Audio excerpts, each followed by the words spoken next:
Item ഒരു banana chips ആണ്. അതായത് നമ്മുടെ പച്ചക്കായ കൊണ്ട് ബനാന ചിപ്സ്.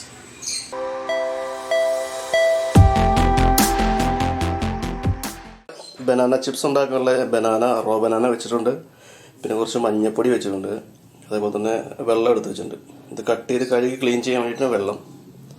അപ്പോൾ ഇതിലേക്ക് കുറച്ച് മഞ്ഞപ്പൊടി ഇട്ട് കൊടുക്കണം. ഈ വെള്ളത്തിൽ മഞ്ഞപ്പൊടി ഇട്ട് വയ്ക്കണം. കാരണം അതിൻ്റെ കറ കളയാൻ മഞ്ഞപ്പൊടി ഇട്ട് വയ്ക്കണം വെള്ളത്തിൽ. അപ്പോൾ ഞാൻ ഈ ബനാന കറ കയ്യിലാവാതിരിക്കാൻ വേണ്ടിയിട്ട് കുറച്ച് വെളിച്ചെണ്ണ കയ്യിലോട്ടാക്കുന്നുണ്ട്. കുറച്ച് വെളിച്ചെണ്ണ കയ്യിലാക്കി കഴിഞ്ഞാൽ കറ കയ്യിൽ പറ്റി പിടിക്കത്തില്ല. എന്നിട്ട് ഇനി മുറിച്ചെടുക്കാം.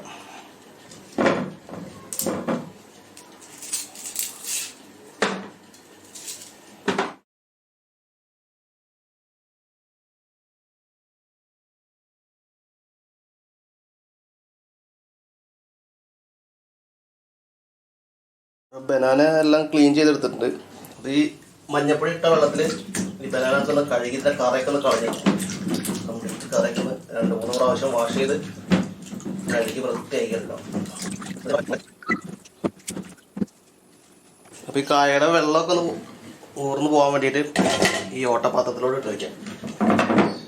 വെള്ളം കംപ്ലീറ്റ് പോയതിന് ശേഷമാണ് അത് കട്ട് ചെയ്തെടുക്കാൻ. അപ്പോൾ എല്ലാം ഒന്ന് ഡ്രൈ ആയി വരട്ടെ ആദ്യം.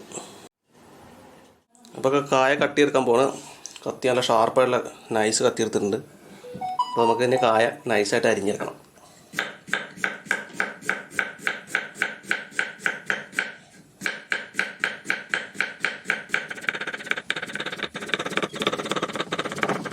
ഈ കട്ട് ചെയ്ത കായൊക്കെ കട്ട് ചെയ്തതിന് ശേഷം ഒരു പാത്രത്തിൽ, വലിയ പാത്രത്തിൽ നിരത്തിയിടണം, അല്ലെങ്കിൽ ഇത് ഒട്ടിപ്പിടിക്കും. അപ്പോൾ കട്ട് ചെയ്തതിന് ശേഷം നല്ല വിസ്താരമുള്ള പാത്രത്തിൽ നിരത്തിയിടണം.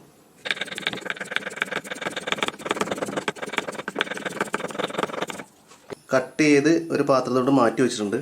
ഇനി ഒരു വലിയൊരു പാത്രത്തിൽ ഇതെല്ലാം കൂടി നിരത്തി വെക്കാം. ഈസിക്ക് വേണ്ടിയിട്ടാണ് നിരത്തി വെച്ചത്. നല്ല വൃത്തിയുള്ള പ്ലേറ്റിൽ നിരത്തി വെച്ചിട്ടുണ്ട്. അപ്പോൾ ഒട്ടിപ്പിടിക്കാതെ കിട്ടും. ഒഴിക്കണം. വെളിച്ചെണ്ണയിൽ ഉണ്ടാക്കുമ്പോഴാണ് അതിൻ്റെ ഒരു മണവും ഗുണമൊക്കെ കിട്ടുന്നത്. വീട്ടിലുണ്ടാക്കുമ്പോൾ നമ്മൾ മായൊന്നും കലരാതെ നല്ല വൃത്തിയിൽ ഉണ്ടാക്കാൻ സാധിക്കും ചിപ്സൊക്കെ. അപ്പോൾ എണ്ണ ഏകദേശം ചൂടായിട്ടുണ്ട്. നല്ല പുകയ്ക്ക് വരുന്നുണ്ട്. അപ്പോൾ നമുക്ക് ഇട്ട് കൊടുക്കാം.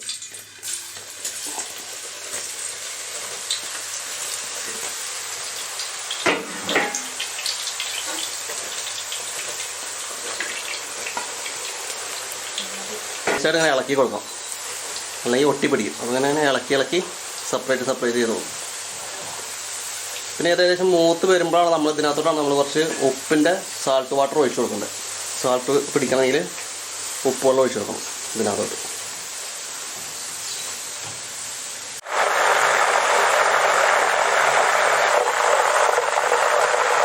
കുറച്ച് ഉപ്പിൻ്റെ വെള്ളം ഒഴിച്ച് കൊടുക്കണം ഇതിനകത്തോട്ട്. നന്നായിട്ടൊന്ന് ഇളക്കണം. ഇട്ട് തട്ടുമ്പോൾ നല്ല ക്രിസ്പാണെങ്കിൽ നല്ല സൗണ്ട് ഇങ്ങനെ കേൾക്കും. ആ സൗണ്ട് കേൾക്കുമ്പോഴാണ് നമ്മൾ റിമൂവ് ചെയ്യേണ്ടത്. ക്രിസ്പി ആകുമ്പോൾ ഏകദേശം ക്രിസ്പായി സ്ട്രെയിനറിലോട്ട് ഇടാം.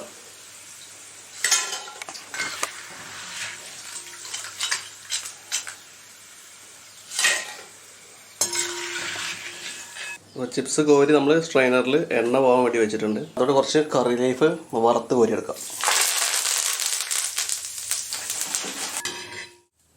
ചെയ്തെടുത്ത കറിവേപ്പില നമുക്ക് ഇതിൻ്റെ ചിപ്സിൻ്റെ മുകളിലൂടെ ഇങ്ങനെ വിതറി കൊടുക്കാം നൈസായിട്ട്. അപ്പോൾ വാഴക്ക ചിപ്സ് റെഡി ആയിട്ടുണ്ട്. ബനാന ചിപ്സ് ഇത് ഫ്രൈ ചെയ്ത് അതിൻ്റെ കൂടെ കറിവേപ്പിലൊക്കെ ഇട്ട് നല്ല ഫിനിഷായി നല്ല ക്രിസ്പി ആയിട്ട് എടുത്തിട്ടുണ്ട്. നോക്കുമ്പോൾ തന്നെ അറിയാം നല്ല ക്രിസ്പിയാണ്. നല്ല ക്രിസ്പി ആയിട്ടുള്ള ചിപ്സാണ്. അതിൻ്റെ കൂടെ നല്ല കട്ടൻ ചായ ഉണ്ട് കോമ്പിനേഷൻ. കട്ടൻ ചായയും ബനാന ചിപ്സും നല്ല കോമ്പിനേഷനാണ്. അപ്പോൾ ഇത്രയാണ് നമ്മളെ ഇന്നത്തെ വീഡിയോ. അപ്പോൾ എല്ലാവർക്കും ഇഷ്ടപ്പെട്ടെന്ന് വിചാരിക്കുന്നു. അപ്പോൾ ലൈക്ക് ചെയ്യുക, ഷെയർ ചെയ്യുക, അതേപോലെ തന്നെ സബ്സ്ക്രൈബും ചെയ്യുക. Bye bye.